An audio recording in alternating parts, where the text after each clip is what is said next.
Because you know I'm all about those books, about those books. Start reading. I'm all about those books, about those books. Start reading. I'm all about those books, about those books. Start reading. I'm all about those books, about those books. Hey guys. Yeah, it's pretty clear It's Tay-Tay. that I'm really cool because I'm reading. All right. It's time for Reading with Tay-Tay.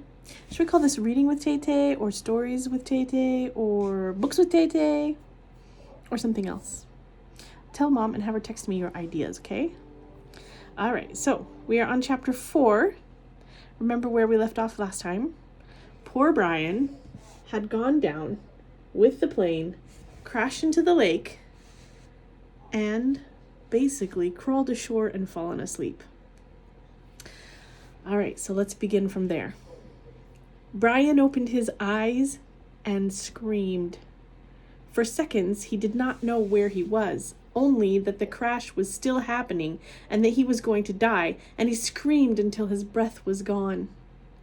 Then silence, filled with sobs as he pulled in air, half crying. How could it be so quiet? Moments ago, there was nothing but noise, crashing and tearing and screaming. Now, quiet. Some birds were singing. How could birds be singing? His legs felt wet, and he raised up on his hands and looked back down at them. They were in the lake. Strange. They went down into the water. He tried to move, but pain hammered into him and made his breath shorten into gasps, and he stopped, his legs still in the water. Pain. Memory. He turned again, and sun came across the water. Late sun cut into his eyes and made him turn away. It was over then, the crash. He was alive. The crash is over, and I am alive, he thought. Then his eyes closed, and he lowered his head for minutes that seemed longer. When he opened them again, it was evening, and some of the sharp pain had abated. There were many dull aches, and the crash came back to him fully. Into the trees and out onto the lake. The plane had crashed and sunk in the lake, and he had somehow pulled free. He raised himself and crawled out of the water, grunting with the pain of movement. His legs were on fire, and his forehead felt as if somebody had been pounding on it with a hammer. But he could move. He pulled his legs out of the lake and crawled on his hands and knees until he was away from the wet, soft shore and near a small stand of brush of some kind. Then he went down, only this time to rest, to save something of himself. He lay on his side and put his head on his arm and closed his eyes because that was all he could do now, all he could think of being able to do. He closed his eyes and slept, dreamless, deep and down. There was almost no light when he opened his eyes again. The dark of night was thick, and for a moment he began to panic. To see, he thought, to see is everything, and he could not see. But he turned his head without moving his body and saw that across the lake the sky was a light gray, that the sun was starting to come up, and he remembered that it had been evening when he'd gone to sleep. Must be morning now, he mumbled it, almost in a hoarse whisper. As the thick of sleep left him, the world came back. As the thickness of sleep left him, the world came back.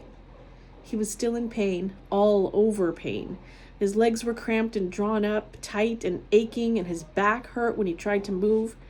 Worst was a keening throb in his head that pulsed with every beat of his heart.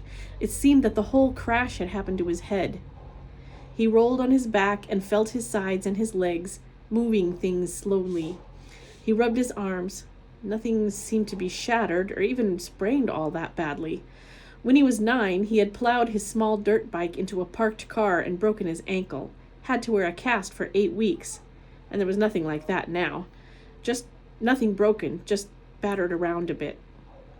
His forehead felt massively swollen to the touch, almost like a mound out over his eyes, and it was so tender that when his fingers grazed it, he nearly cried.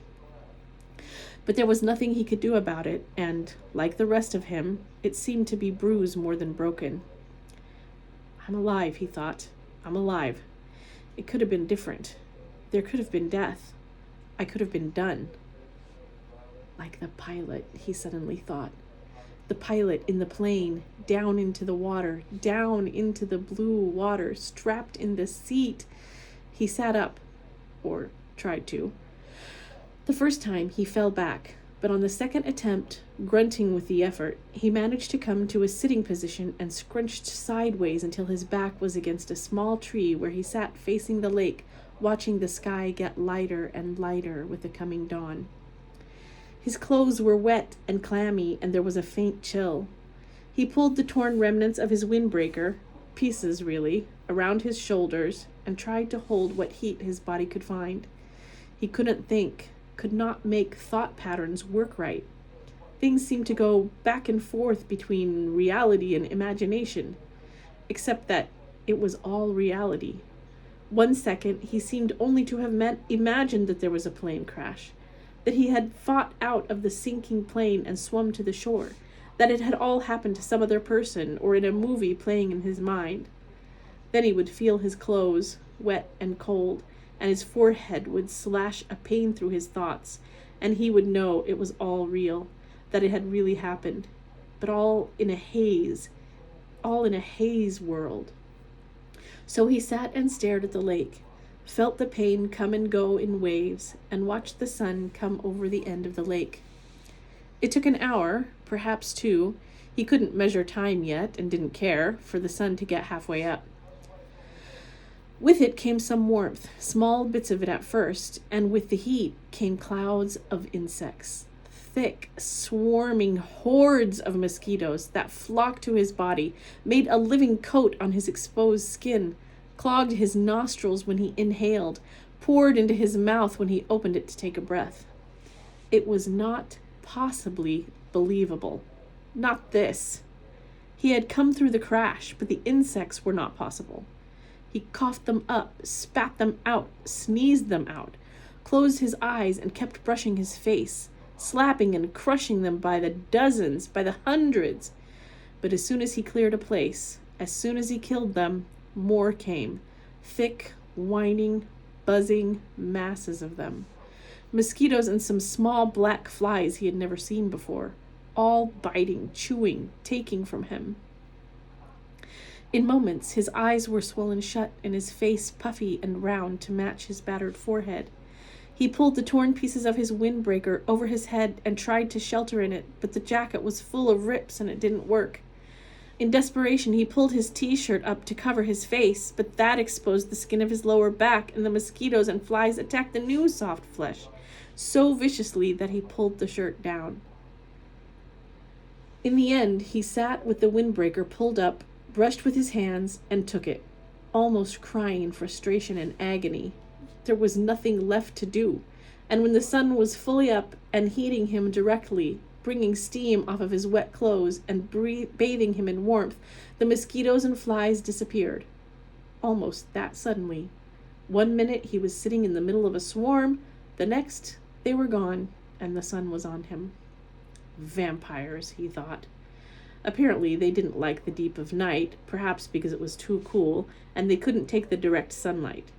But in that gray time in the morning, when it began to get warm, and before the sun was full up and hot, he couldn't believe them. Never in all the reading, in all the movies he had watched on television about the outdoors, never once had they ever mentioned the mosquitoes or flies. All they ever showed on the naturalist shows was beautiful scenery or animals jumping around and having a good time. Nobody ever mentioned mosquitoes and flies. He pulled himself up to stand against the tree and stretched, bringing new aches and pains. His back muscles must have been hurt as well. They almost seemed to tear when he stretched, and while the pain in his forehead seemed to be abating somewhat, just trying to stand made him weak enough to nearly collapse. The backs of his hands were puffy, and his eyes were almost swollen shut from the mosquitoes, and he saw everything through a narrow squint. Not that there was much to see, he thought, scratching the bites. In front of him lay the lake, blue and deep. He had a sudden picture of the plane, sunk in the lake, down and down in the blue, with the pilot's body still strapped in the seat, his hair waving. He shook his head. More pain. That wasn't something to think about. He looked at his surroundings again. The lake stretched out slightly below him. He was at the base of the L, looking up the long part, with the short part out to his right. In the morning, light and calm. Oh, sorry. In the morning, light and calm water. Okay, again. In the morning, light and calm, the water was absolutely, perfectly still. He could see the reflections of the trees at the other end of the lake. Upside down in the water, they seemed almost like another forest, an upside-down forest to match the real one. As he watched, a large bird, he thought it looked like a crow, but it seemed larger, flew from the top, real forest. And the reflection bird matched it, both flying out over the water. Everything was green, so green it went into him. The forest was largely made up of pines and spruce, with stands of some low brush smeared here and there, and thick grass and some other kind of very small brush all over. He couldn't identify most of it, except the evergreens, and some leafy trees that he thought might be aspen. He'd seen pictures of aspens in the mountains on television. The country around the lake was moderately hilly, but the hills were small, almost hummocks, and there were very few rocks except to his left. There lay a rocky ridge that stuck out overlooking the lake about 20 feet high. If the plane had come down a little to the left, it would have hit those rocks and never made the lake. He would have been smashed, destroyed. The word came. I would have been destroyed and torn and smashed, driven into the rocks and destroyed. Luck, he thought. I have luck. I had good luck there. But he knew that was wrong. If he had had good luck, his parents wouldn't have divorced because of the secret, and he wouldn't have been flying with the pilot who had a heart attack, and he wouldn't be here where he had to have good luck to keep from being destroyed. If you keep walking back from good luck, he thought, you'll always come to bad luck. Subhanallah, you guys. Alhamdulillah, alhamdulillah, alhamdulillah for the blessing of Islam. Like, we know it's not luck. It's all blessings from Allah. It's all blessings. Even the things that happen to us that are difficult, are hard, there's blessing in it, subhanAllah. We have to be patient in those trials and be thankful when we have good times, subhanAllah. Look at him. He has to think about things like, if you back up far enough away from good luck, you always get to bad luck, because he doesn't have any understanding that it's really Allah. He shook his head again, wincing. Another thing not to think about. The rocky ridge was rounded and seemed to be of some kind of sandstone with bits of darker stone layered and stuck into it. Directly across the lake from it, at the inside corner of the L, was a mound of sticks and mud rising up out of the water a good 8 or 10 feet. At first, Brian couldn't place it, At first, Brian couldn't place it, but knew that he somehow knew what it was, had seen it in films. Then a small brown head popped to the surface of the water near the mound and began swimming off down the short leg of the L, leaving a V of ripples behind, and he remembered where he'd seen it. It was a beaver house, called a beaver lodge, actually, and he'd seen it on a special that he'd seen on the public channel. A fish jumped. Not a large fish, but it made a big splash near the beaver, and as if by a signal there were suddenly little splops all over the sides of the lake along the shore, as fish began jumping, hundreds of them, jumping and slapping the water. Brian watched them for a time, still in the half-daze, still not thinking well. The scenery was very pretty, he thought, and there were new things to look at, but it was all a green and blue blur, and he was used to the gray and black of the city. Traffic, people talking, sounds all the time, the hum and whine of the city.